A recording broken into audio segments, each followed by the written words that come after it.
Morning, everyone.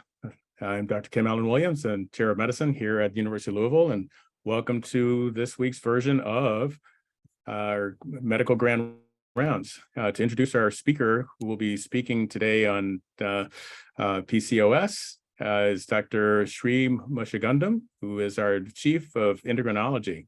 Dr. Mushagundam. Hi, welcome to everyone. We are very pleased to have with us today Dr. Daniel Dumesic to talk to us about one of the most common endocrine disorders in women of reproductive age, and also systemic disease with cardiometabolic implications.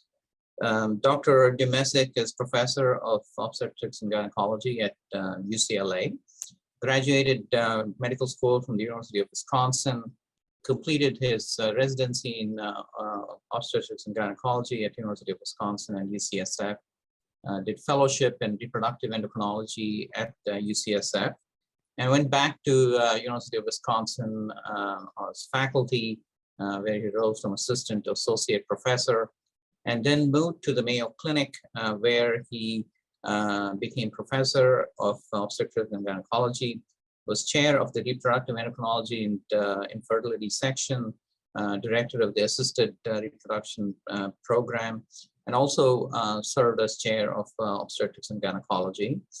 He later moved to LA, where he has been for the last 12, 13 years as professor of obstetrics and gynecology at UCLA. Dr. Dumesic is a clinician, scientist, educator. He has developed numerous programs as a clinician in reproductive endocrinology and infertility at different institutions that he has served. He has been an extraordinary educator, winning awards as teacher, has served on committees of the different societies and also of the American Board of Obstetrics and Gynecology. He's a widely sought after speaker throughout the world. He is a basic and clinical researcher, particularly focusing on PCOS. He has been funded by numerous agencies, including the NIH, has over 150 publications and numerous presentations at national meetings. We are very pleased to have him speak to us on this topic, which is his area of extraordinary expertise, and we are eager to hear from him about polycystic ovarian disease. Well, thank you very much for that kind introduction, and it's been a pleasure to be here yesterday talking with the fellows and the faculty, and today talking about the clinical aspects of PCOS. And what I'd like to do is just introduce the way that I'll be presenting this lecture today. Yesterday's lecture was very scientifically oriented. This one is very clinically oriented. And the first part will be focused on endocrinology of PCOS. The second part will be focused on reproductive endocrine, because I am a reproductive endocrinologist. So I hope to share with you kind of the broad aspects of clinical care that are important in the treatment of polycystic ovary syndrome. And to begin with, I do have some disclosures. I do consulting with pharmaceutical companies, but none of my relationships with these companies have any bearing with today's conversations. My learning objectives today are to state a change in the diagnostic criteria of polycystic ovary syndrome, to state one alteration in the management of PCOS women with anovulatory infertility, then outline a clinical plan in PCOS women to minimize the risk of ovarian hyperstimulation, and then to describe the risk factors for coronary artery calcifications in women with PCOS. To begin with, and by the way, I should ask, hopefully everyone can see my slides okay? Yeah. Yes, we're good. You're good. Great, thank you. So essentially, the diagnosis of PCOS by the Rotterdam criteria that goes back to 2003 is based upon the three basic components of clinical or biochemical hyperandrogenism, oligoanovulation, and polycystic ovaries, excluding other endocrinopathies, which are relatively uncommon relative to PCOS. The Rotterdam criteria allows one to pick any two out of those three components to make a diagnosis of a certain type of PCOS phenotype, which is very confusing, I think, for many of the physicians and the patients in particular. And the classic form of PCOS, which goes back to 1990 when the NIH first defined it in this way, is the combination of androgen excess and ovulatory dysfunction, with most of those individuals having polycystic ovaries. That is the type of phenotype I will be concentrating on today because it is the most severe metabolic phenotype, and it is associated with a type of insulin resistance, which is independent and additive to that of obesity per se. And my career has been focusing on this extra type of insulin resistance, which we want to have an understanding of. And yesterday's conversation focused on the fact that we think that's associated with more visceral adiposity in individuals with the classic form of PCOS by NIH criteria, independent of weight. So we see that even with normal weight PCOS women. So the type of women we see in the clinic, oftentimes with the severe form of PCOS, as you can imagine, are often hirsute, they have acne, they have more central adiposity. And if one were to do either laparoscopy or transvaginal ultrasound, you see these collections of small antral follicles that are arrested in early follicular development that do have this appearance of this string of pearl signs that people talk about on ultrasound. And so when you look at the kind of the implications for healthcare burden costs, and these studies have been updated by Ricardo Aziz and Carrie Riestenberg, who was one of our fellows a few years ago.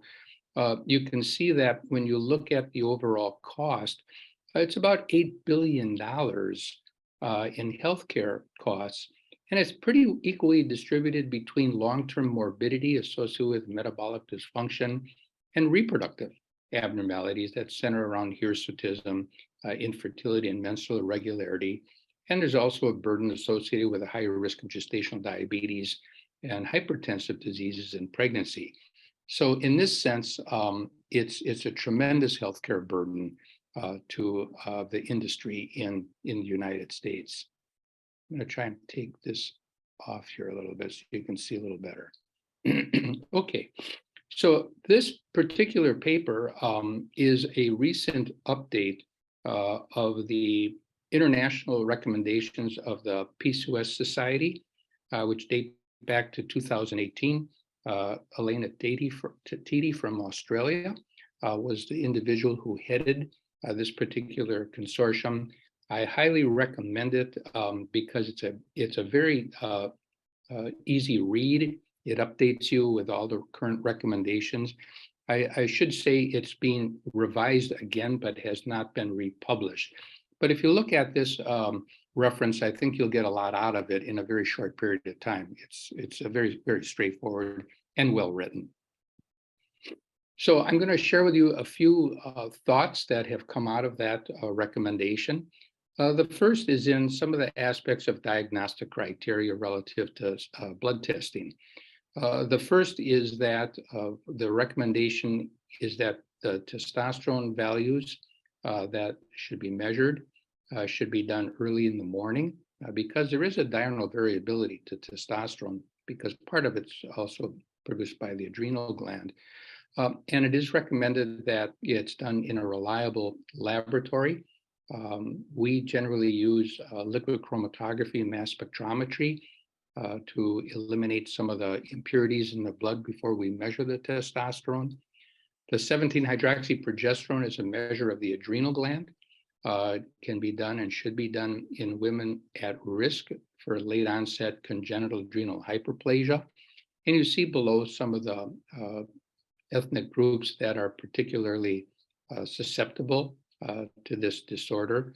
I would point out, however, though, that the 17-hydroxyprogesterone, the most common cause of it being elevated is that it's also a product of the corpus luteum of the ovary.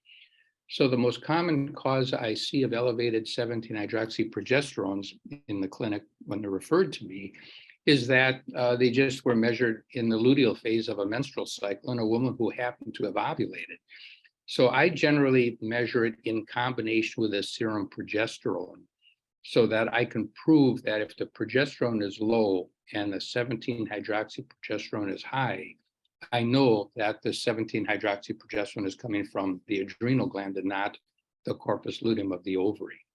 The other reason for measuring a progesterone is that 16% of PCOS women who have the NIH criteria of PCOS will report normal menstrual cycles because they just happen to have estrogen breakthrough bleeding that's occurring at an interval somewhere between 3 and 5 weeks.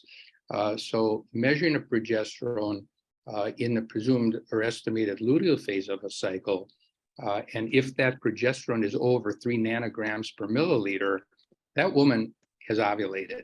So that becomes important. Or if it's lower than that, she has not, and that's equally important to know.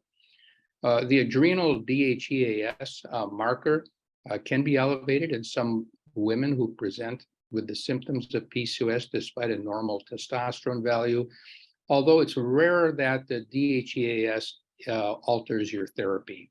We use that sometimes in clinical medicine in the sense that if women are not ovulating on Clomid, who are trying to conceive and their DHEAS is elevated, we occasionally will give them very low dose dexamethasone, although that's very, very rare. So we do measure it. It's probably not a big player in decision making most of the time. And then again, to follow up with TSH and prolactin as concomitant causes for menstrual irregularity is important. And if there is any suspicion of Cushing's syndrome, then we do look for that. I still stay with a 1 milligram dexamethasone suppression test.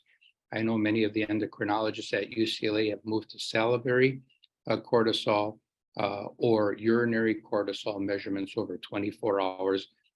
I think any of those are probably sufficient. So we don't necessarily measure or look for Cushing's syndrome unless we're clinically suspicious of it based upon clinical symptomatology. Now, one of the changes that has occurred is that the ultrasound transducers have become more and more sensitive. And so the traditional, or maybe the previous diagnosis of polycystic ovaries was greater than 10 cubic centimeters with follicles greater than 12 follicles per ovary. That number has changed because the transducers have improved. And most transducers now are greater than 8 megahertz. So the threshold for a polycystic ovary has increased to greater than 20. And that's a real important change. Part of that change was also because women, when they're younger, have more follicles to begin with. So the original definition was never age adjusted. The volume still stays at a threshold of 10 cubic centimeters, but the ultrasound should not be used to diagnose polycystic ovaries in those individuals within 8 years of their menarche, because the number of follicles will be very, very high based upon the young age of these individuals. So that's a big change. And now, at least as of 2018, serum anti-mullerian hormone as a surrogate to ultrasound is still considered investigational. And as you, I'm sure, are aware, AMH is a product of the proliferating granulosa cells, which in turn is a marker of antral follicle number. We measure that oftentimes as markers of ovarian reserve, but transvaginal ultrasound is still the big player for looking at follicle number. Now, Andrea Dept and others have looked at GWAS studies around the world. And this recent paper by her group has tried to look at all the data collectively together throughout the world. And essentially looking at PCOS, again, by NIH criteria. She has published recently that there are several genetic ways that one can ultimately have the phenotype of PCOS, again, by NIH criteria. There's essentially three different paths that she's been able to identify. One is more of a reproductive genetic origins that center around the gonadotropins. The other is a metabolic path that centers around metabolism and BMI. And then there's a third path that's more intermediate in between the two. So when one looks at the genetic origins of PCOS, the conclusion that they bring forward is that the PCOS subtypes may differ in their developmental origins, with their heritability variably interacting with risk increasing environmental factors to fully explain its prevalence. This becomes a huge concept because when you see the patients we see in the clinic, and of course there's bias in this because people are coming to see the doctor when they're ill, we commonly see the overweight woman with PCOS who has metabolic syndrome. And this is because the PCOS women who are hyperandrogenic tend to have a proclivity or a higher prevalence of abdominal fat, which we know now is largely related to an increase in the visceral fat volume. And this really is the setup in the presence of obesity for metabolic syndrome that's associated with hypertensive abnormalities, dyslipidemia, glucose intolerance, diabetes, and increased free fatty acid availability with lipotoxicity and ectopic lipid deposition within various target tissues. The reason why it's important to know this is that if one looks at the overall prevalence of PCOS, throughout the world, it sits, this is the NIH criteria PCOS, sits at about 6 to 8% worldwide. And yet, if you look at the prevalence of metabolic syndrome, it varies dramatically among the countries. United States, it's somewhere between a third and probably now 50%. In Italy, where lifestyle is different, diet is different, the prevalence of metabolic syndrome is much lower. So that when you look at the prevalence of metabolic syndrome, although it's 2 to 3 times higher in PCOS women compared to age-matched controls, within the PCOS population, it's almost 14 times higher in those PCOS women who are in the highest versus the lowest BMI quartile. So there is a huge environmental impact on the presentation of PCOS that we see in the United States. When I was at the Mayo Clinic several years ago, Rose Christian, who is with us in endocrinology, looked with us at the incidence of coronary artery calcification in PCOS women. We did that because the Mayo Clinic was first beginning to quantify coronary artery calcification in the general population of Olmsted County. And you can see in these women within Olmsted County, their average BMI was about 26. We recruited and studied 36 PCOS women by NIH criteria. Their BMI was 31, and we matched them to 31 normal ovulatory, normal androgenic women. Not surprisingly, we found that the calcifications were higher in PCOS women compared to the general community, but they were also higher in the PCOS women compared to age and BMI match controlled obese women. And when we did a multivariate analysis, we found that the predictors of coronary artery calcification was not androgen excess. Actually, it was dyslipidemia. And so the idea that these people are at risk for coronary artery disease in later life is still a matter of debate, I think. But as I mentioned yesterday, with some studies throughout the world where countries have been able to follow their general populations from birth to death, I think there'll be some more clarity on that in the years to come. But we certainly think that that probably is the case. Because of that, the recommendations from 2018 are that all PCOS women be evaluated for metabolic syndrome, including blood pressure, BMI, waist circumference, is an important element because it's an independent predictor of disease, independent of BMI per se. The circumference varies based upon ethnic group.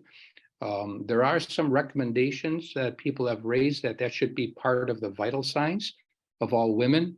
I do it myself on my patients because I've been unsuccessful in making that part of the vital signs in the general clinic. It just seems to be burdensome for people to do, although I end up doing it myself. A glucose tolerance test is the standard way of looking at glucose regulation, although there has been a move more towards hemoglobin A1Cs, and there's a little bit of a debate as to which one one can use in the clinic. Obviously, patients prefer the A1C. Fasting lipid profile, as one would guess. And I think the other two aspects that are really important to consider, quality of life assessment is very, very important. And I could talk as a total separate talk about that particular issue. A high incidence of mood affective disorder in PCOS women. And now sleep apnea has been recognized as a risk factor for cardiovascular disease. And David Ehrman and some of the colleagues at the University of Chicago have shown that that can even occur in a lean, normal weight PCOS individual, again, by NIH criteria. When one looks at some of the new medications coming down the horizon, metformin, as I'm sure you're all aware, has been used for a long period of time for glucose intolerance. The new GLP-1 receptor agonists, with or without metformin, are making a big inroad, largely through the improvement in metabolic dysfunction through all of the endpoints that I've put on this slide. As metabolism improves, so does reproductive function, because insulin in part acts as a cogonadotropin at the level of the theca cells and the granulosa cells, so that as metabolic function improves, so does the reduction in androgen levels, both from the adrenal gland and the ovary. Ovarian volume diminishes. There is improved menstrual frequency, ovulation, and hirsutism. And as a result, there has been some individuals who have conceived on these GLP-1 receptor agonists, although there are, at least at this point in time, contraindicated in pregnancy. As I mentioned yesterday, out of the about 111 pregnancies that have been reported on the GLP-1 receptor agonist, the reported incidence of miscarriage, birth defects, ectopic pregnancies, about the same as the general population. So somewhat encouraging, although I think that really has to be monitored very carefully. And is a problem for us as reproductive endocrinologists, because it kind of takes it off the table for us in terms of trying to deal with obesity coming into conception. Bariatric surgery has also been shown to be successful in reducing the phenotype of obese PCOS women with NIH criteria. This paper by you in 2022 is basically a systematic review of 14 studies, 501 obese PCOS women, looking at Hector Morales' work from several years ago, first starting bariatric surgery studies. These also confirm a pretty dramatic improvement in menstrual dysfunction, hirsutism, reduction in total testosterone, free testosterone, and even anti-Mullerian hormone, and a concomitant increase in SHBG. The problem in reproduction is that it's still recommended even with the sleeve as opposed to Roux-en-Y, where the sleeve is only a restrictive approach towards bariatric surgery versus a restrictive malabsorptive approach with the Roux-en-Y. It's still recommended that one waits a year after bariatric surgery before conception is considered. And in our field, a year is sometimes way too long. So I would like to now switch over and talk about the PCOS management from the perspective of a reproductive endocrinologist. And the concept I'd like to bring forward is one that we refer to as oocyte developmental competency. And that refers to the ability of a resting egg to grow to maturity, allow fertilization, normal embryo development with the yield of an offspring.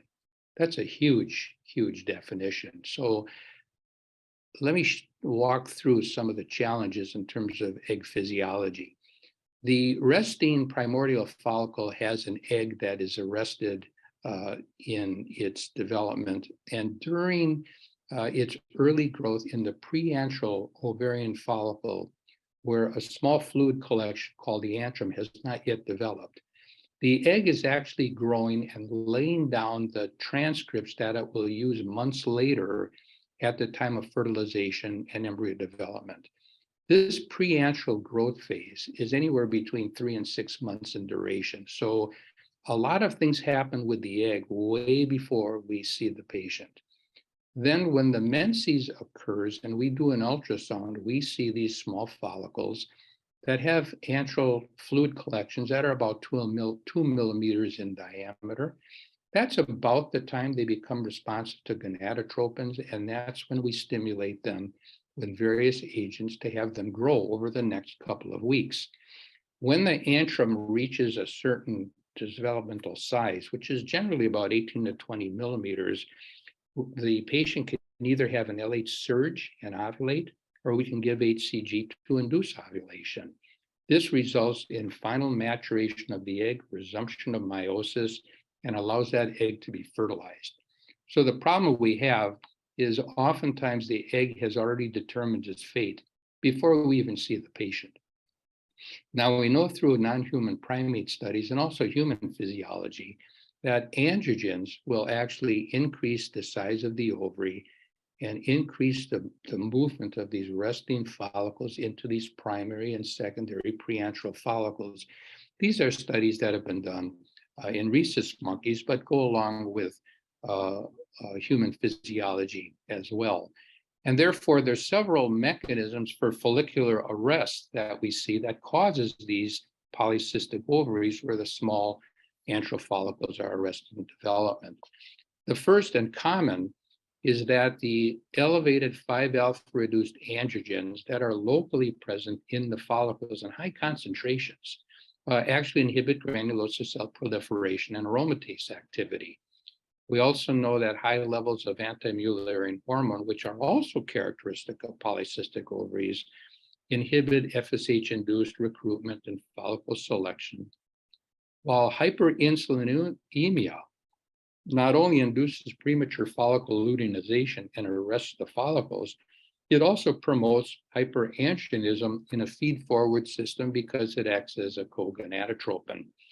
And finally, and perhaps more recently, it's known that various adipocytes and adipokines from adipose, particularly leptin, can enter the follicle through the plasma, where it too inhibits FSH-induced aromatase activity.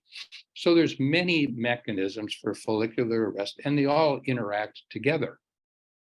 One of the changes that's come out of the recommendations from the PCOS Society is that letrozole as an aromatase inhibitor has replaced Clomid as first-line therapy for ovulation induction.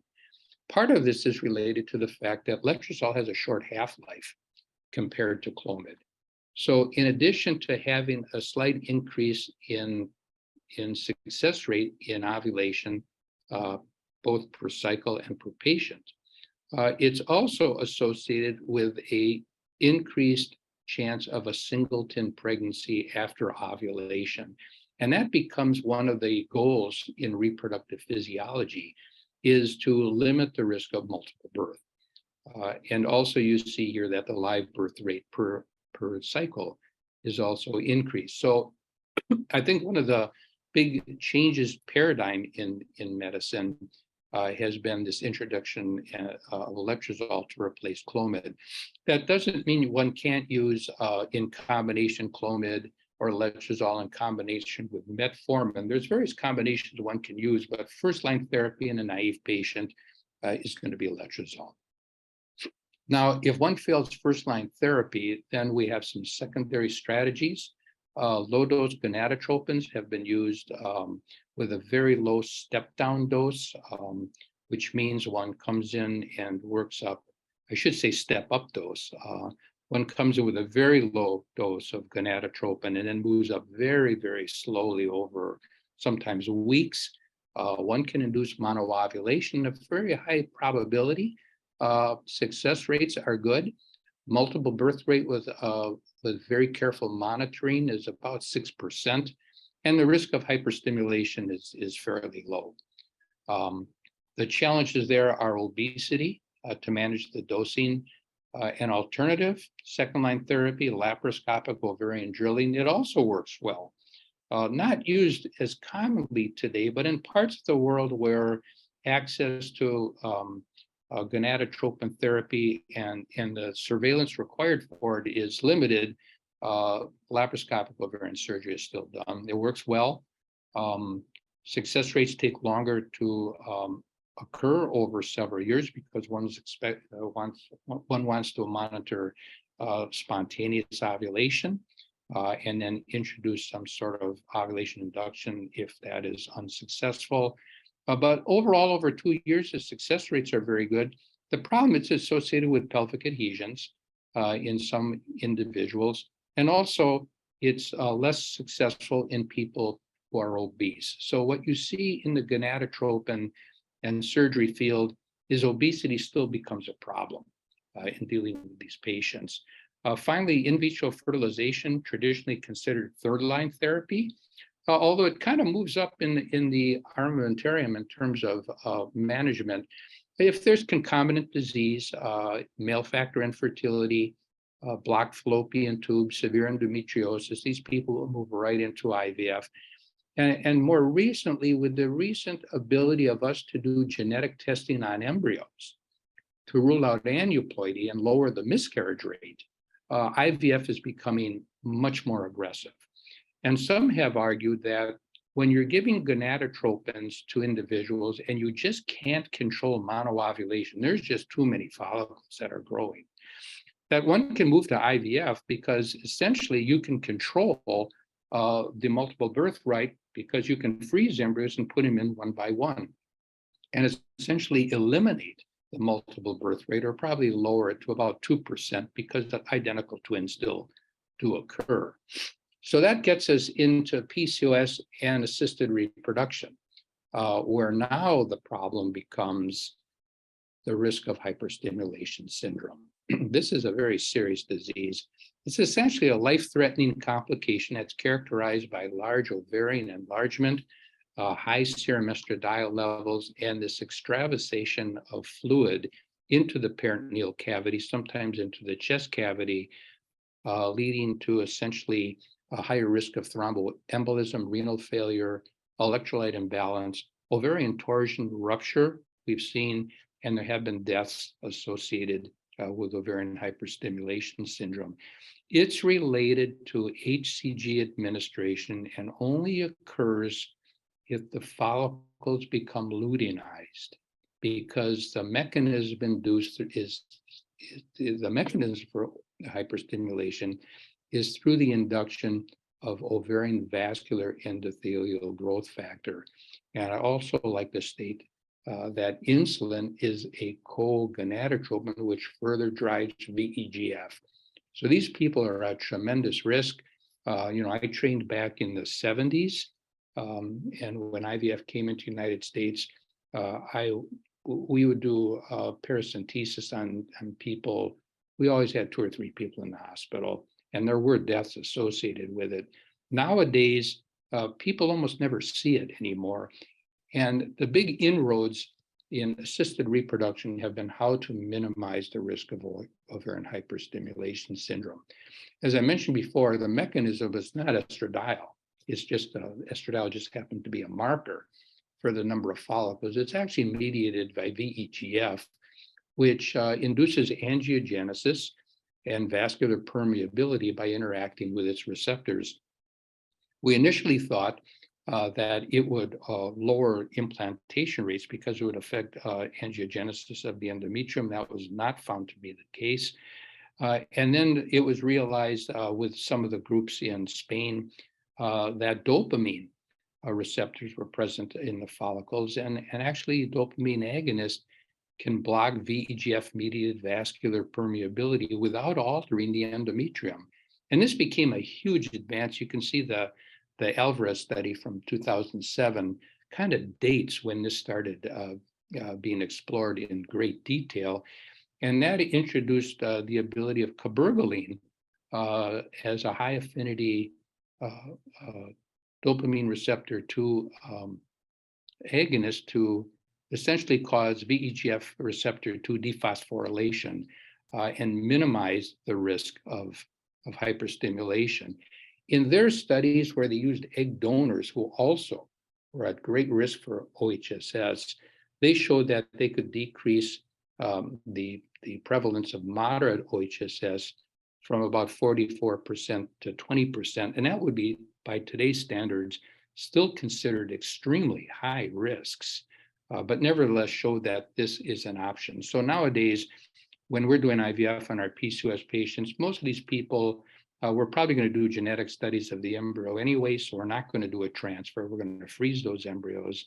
So at the time of HCG or whatever we're going to give them to induce maturation, we'll start cabergoline 0.5 milligrams one day for 8 days only, and that'll take the edge off the VEGF.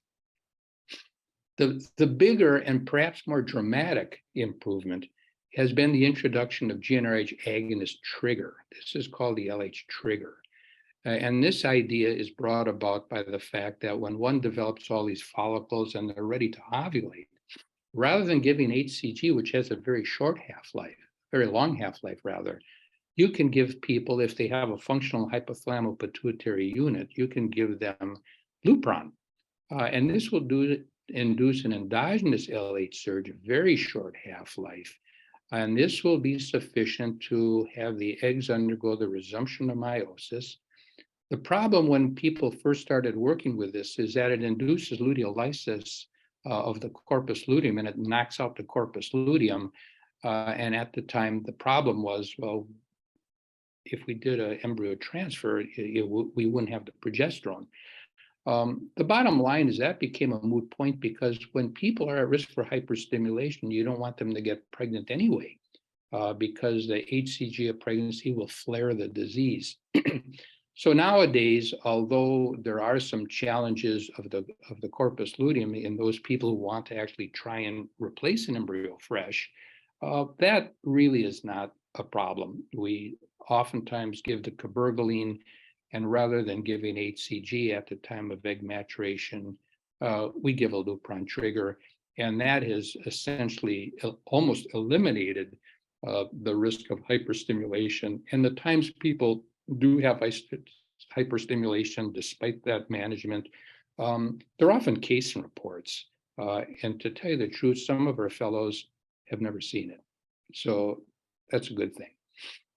The bad aspect of where we are challenged today is that obesity that accompanies PCOS is still a rate-limiting step in the success rate for assisted reproduction. Now, when you think about it, IVF gets around anovulation because we're just going to take the eggs. So one would think if the problem was just anovulation, this would be a slam dunk, but it really isn't. And again, the Australian studies, this is Rob Norman's work, has shown, this goes back now 20 years plus, that the odds ratio of having a pregnancy by IVF is reduced by half in those individuals who have a BMI over 35. In his study, it was dose dependent.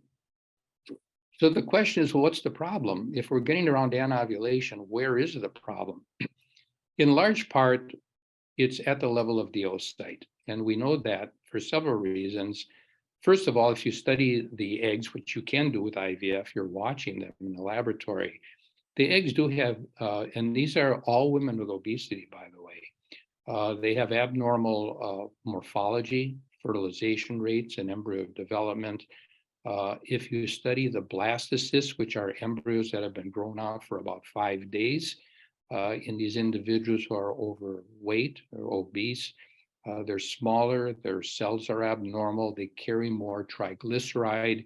If you culture them in cell culture and study their metabolism, they have reduced glucose and altered amino acid metabolism. And we know it's related in part to the eggs because if you look at the low IVF pregnancy rates in obese women, they can be overcome when those obese women receive donor eggs from non-obese individuals. So we know that there's a large part that's related to the eggs. On the other hand, we also know that obese women who act as surrogates, who get embryos from normal people, also have a low live birth weight. And we now know that there is progesterone resistance at the endometrium that's related to obesity. So we think that the uterus is also, the endometrium can also be altered. And perhaps the more worrisome aspect now is that when you look at transferring embryos that have been genetically tested and found to be euploid, so you're transferring 23 normally paired chromosomes in euploid embryos, miscarriage rate is still high. And so I think many people were hoping that genetic studies of the embryos would be the holy grail. Although it's lowered the miscarriage rates, it has not solved all the problems. And so when you look at the reduction in live birth rate and the high miscarriage rate in PCOS women, we know it's related to obesity. It's not related to androgen excess. This becomes a challenge. And so that brings up the issue in our field. Well, what about lifestyle modification? And can we take some of these individuals and put them on a diet before we do IVF?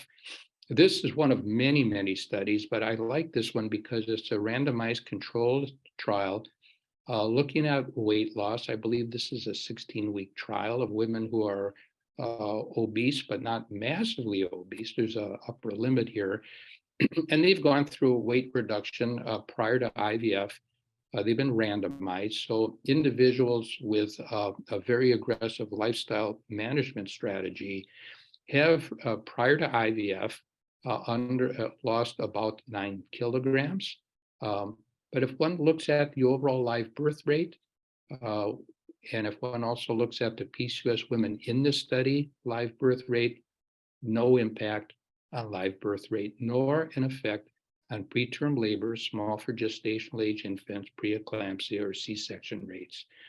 The reason why this is an interesting paper is that if you look at a 2-year follow-up of what happened with these patients and their cumulative pregnancy outcomes, you see that over 2 years, the women who lost weight regained it, and there was no change in the cumulative pregnancy rate, live birth rate, the birth weight per se, and at 2 years of age, the childhood birth weight has not been different. And we know we're transmitting obesity into the next generation. So that brings up medical management. There are several strategies. None of them are indicated for people who conceive, which is a problem. The only study that I have seen so far with IVF, with the GLP-1 receptor agonist, is a very limited study. It's a randomized controlled trial with 28 obese PCOS women. This is the liraglutide. And here, when it's used in combination with metformin versus metformin alone, there was a higher pregnancy outcome, almost too good to be true. So I think there's some options in this particular study. It was a 16-week trial where the patients were on the meds for 3 months and then a month washout to get these data that you're looking at. And this becomes a real problem because we're just running out of time with these patients.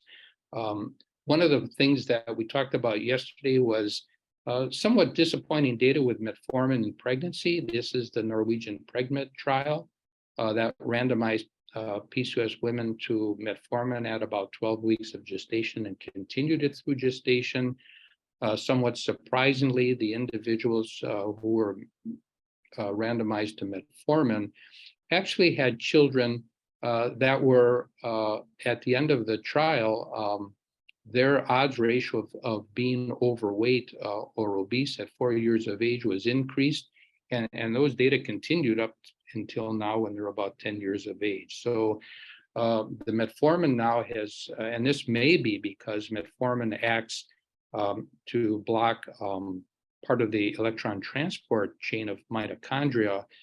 And therefore, we try to get these people off metformin no later than the second trimester when fat is being deposited and developed in the abdomen during human fetal development.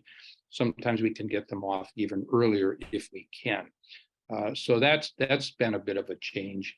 And our major concern here is that through the lens of a reproductive endocrinologist, yes, there is an adverse effect of BMI as low as 25 on live birth rate through IVF. Nevertheless, the average age of patients coming to see us in our infertility clinic is about 36 and 37. So by that time, the adverse effects of maternal age on oocyte developmental competence is greater than that of obesity. So sometimes we're forced to move forward into conception, assuming we can get their metabolic status as improved as possible before we move forward. And that brings up kind of the final issue, which is developmental programming. And people are often delighted to have their children and their babies, and we understand that, although we know we are transmitting obesity into the next generation. So from a developmental standpoint, there's a couple of ways to get there. Probably the biggest mechanism people agree with, and we've done a lot of work with monkey models in this regard as well with Dave Abbott at the Primate Center in Wisconsin, that there are metabolic disorders of pregnancy that can induce epigenetic modifications of fetal genetic susceptibility to PCOS after birth. The most common thought is that the high risk of gestational diabetes in PCOS leads to the transport of glucose, perhaps free fatty acids, across the placenta, and the fetus programs itself to this metabolic hit coming from mom. There are some newer data suggesting that AMH in the mother may play a role because at least recent rodent data suggests that in pregnancy, AMH can drive LH production and secretion at the hypothalamic level, leading to hyperandrogenism. And AMH also appears in the same model to inhibit aromatase in the placenta, allowing the androgen excess from mom to go directly into the fetus. I'm not sure that's been proven in human physiology, but it's another thought to consider, and that story will probably play out. But certainly we know that if one looks at obesity per se, the offspring risk of obesity is related to maternal BMI. And when one adjusts for these various factors, this seems to be the case. So we know we're transmitting disease. Sometimes it's a hard sell to tell a patient or a couple that that's an issue, particularly when they're just trying to conceive, but it is something that concerns us. And finally, as I end the talk, I just want to point out that all is not lost here in the sense that there are longitudinal data of PCOS women. This is one that's almost 20 years where women with NIH-defined PCOS were followed longitudinally, beginning at about 23 years of age and following for almost 20. And if you look at the overall cumulative incidence of diabetes during the study, it's about 17%, with an overall prevalence of diabetes about 39% in the PCOS population versus the controls. But the optimism here is that the predictors of diabetes were really BMI and insulin and glucose levels, or in combination with decreased sex hormone binding globulins. So when you look at those that actually had an increased incidence of diabetes, it was those individuals who were obese. If they stayed lean, or even overweight to some degree, the incidence was much lower. And this brings up the concept that I raised yesterday when we were chatting, in that if we believe that these PCOS women are programmed for fat accretion, which we've shown through some of our stem cell work, then in my mind, we need to reach out to the pediatric endocrinologist too and try and deal with the risk of obesity beginning in adolescence, and maybe even before, and maybe even in utero, through the improvement in maternal fetal health care. So with that being said, I think that's my last slide, but it really tells me to work with the endocrinologist, work with the pediatric endocrinologist, and bring in the maternal fetal people in maternal fetal medicine to work as a collaborative team to try and get ahead of this as best as we can, because so much of the time we're reacting to disease rather than bringing in a strategy for preventive health care. And that happens to be my soapbox, so I'll get off it now. But just share with you that PCOS Challenge is an organization that has tried to take this level to Congress and lobby for better health care for our PCOS patients. With that being said, I just wanted to thank you for this wonderful invitation and being able to meet people by Zoom. I apologize for not being able to be there in person, but I'll close now and open it up for any questions that anyone may have. Thank you. All right, thank you. And I know Dr. Williams, you typically kick us off, but I guess I'll let you and Dr. Moshe Gundam battle it out. Or go ahead, Dr. Williams. So no, we had a big plan. It's Dr. Moshe Gundam. Hi, thank you very much. It was a wonderful talk. And I'll just start off by asking a question about, it looks like obesity seems to be an underlying factor. And one of the disappointing things is that weight loss, at least with the lifestyle intervention, didn't have as much of an impact on fertility. Is it just the extent of the weight loss, or because bariatric surgery seemed to have a better outcome? And even in that one study with GLP-1. So is it the amount of weight loss, or is there something else? Well, there's I think the answer is both. When you look at the one study with the GLP-1 receptor agonist, the pregnancy rates were better in combination with metformin versus metformin alone. But both groups lost about the same amount of weight. So the argument in that paper is there's something else, whatever that is. But if you look at absolute adiposity, when you look at the data with bariatric surgery, it's dramatic. And these people do drop quite a bit of weight, and it changes things in our advantage. It lowers the amount of gonadotropin we give. The birth rates haven't been studied in great detail, but they seem to be better in some degree. The problem you get into, though, is that some of these studies have been done with the restrictive disease, the restrictive malabsorptive approach, and there have been some vitamin deficiencies that have occurred in early pregnancy.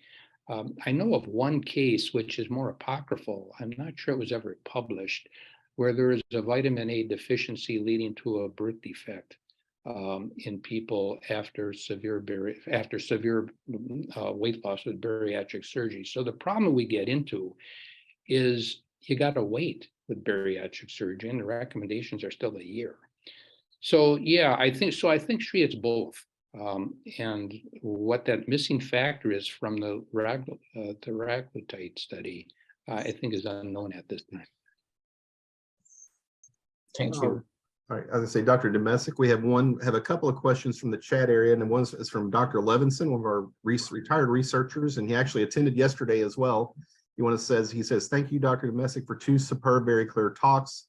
I often tell people that excess fat tissue is toxic. It seems to be especially detrimental to these PCOS patients He wants to know, do you think the current overweight issue is causing what seems to be an increased incidence of this syndrome over the past 10 years or so, or is it that doctors are becoming more aware of the syndrome?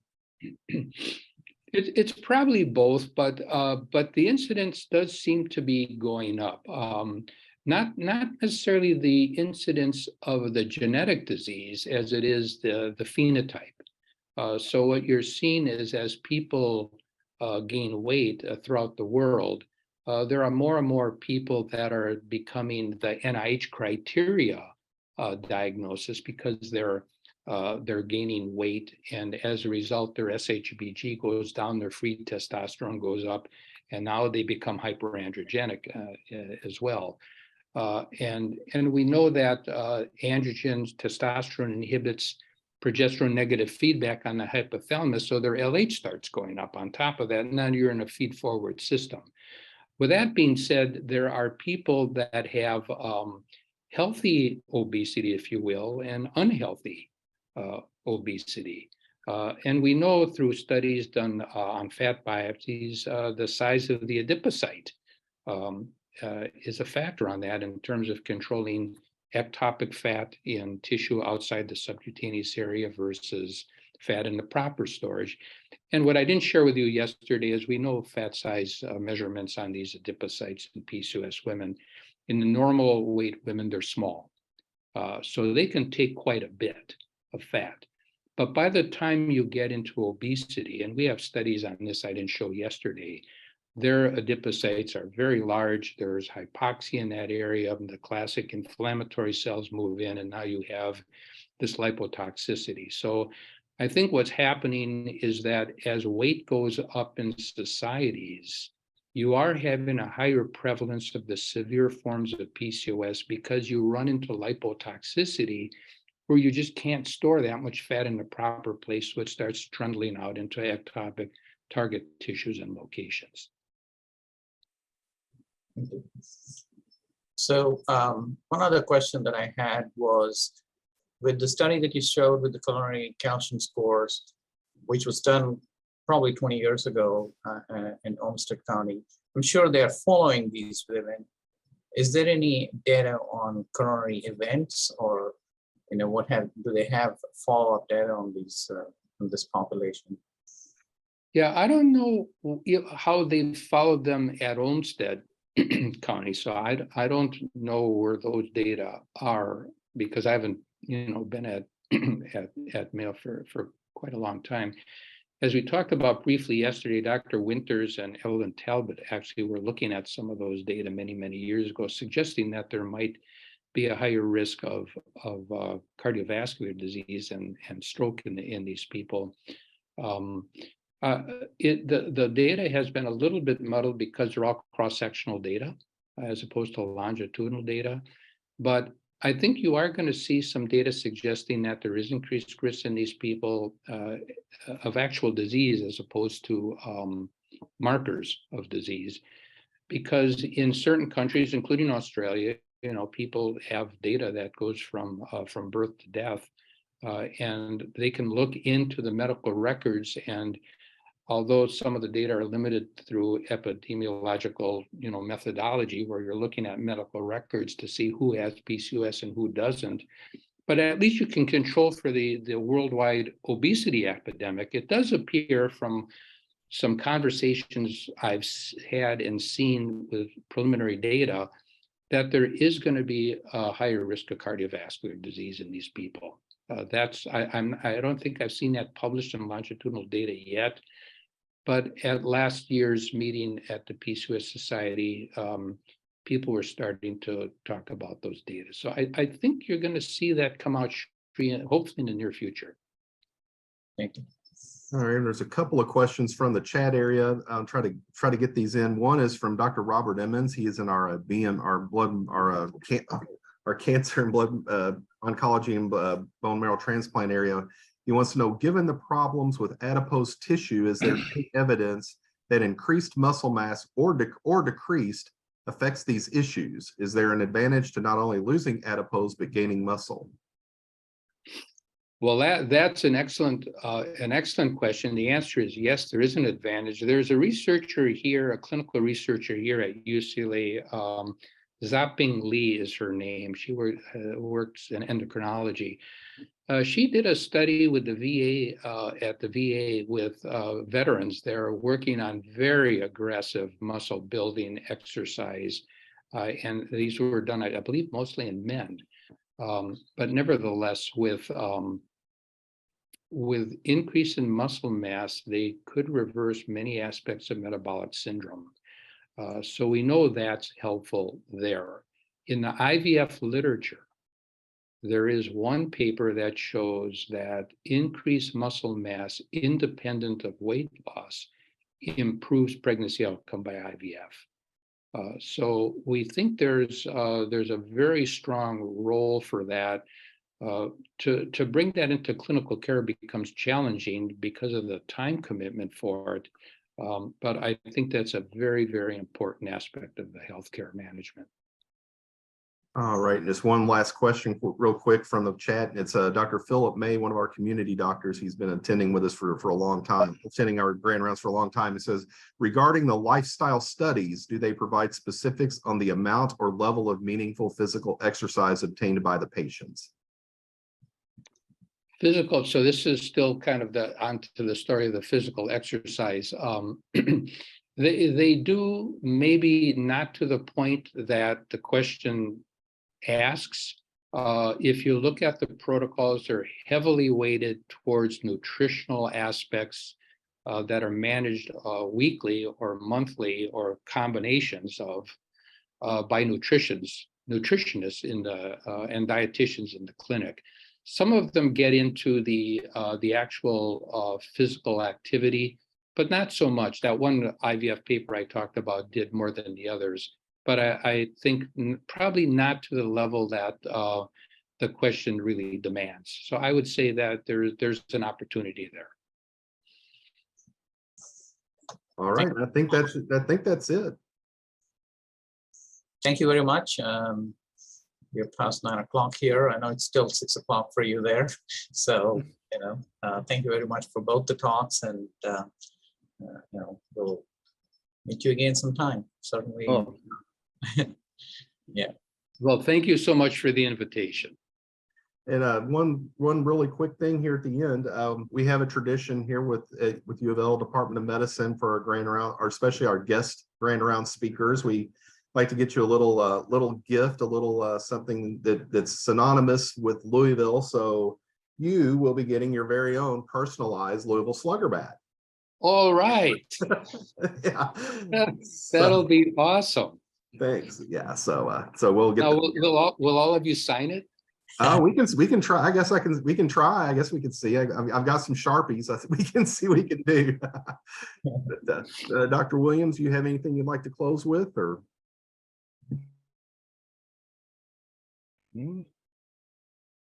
Yes, just thank you. It was very informative, and I was always hoping that the lifestyle would help more than it has in the literature. There's a great study by Bree Turner-McGreevy from MUSC that did show some improvement, but it was short term, and there was nothing which in terms of live births and how that went, just a little bit improvement in symptoms, and as the weight went down with plant-based nutrition.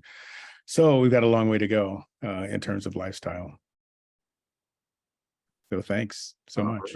All right. Thanks, everybody. And I'm going to go ahead and please stop the